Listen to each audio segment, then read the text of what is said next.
often do you eat out? Who do you go with? I often eat out on weekends when I hang out with my friends. What restaurant do you usually visit?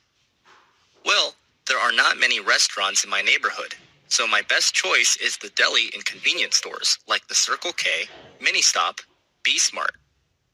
What type of food do you enjoy to eat? Western or Asian? I'm interested in Asian food. Western food is not my thing. How much do you usually pay when you eat out? It's not very expensive, just around $5 for each meal. Do you enjoy spicy food? Yes, I do, especially on cold days. Are the servers there friendly to you? Yes, they are. Most of them are really helpful. Have you ever tried Italian food?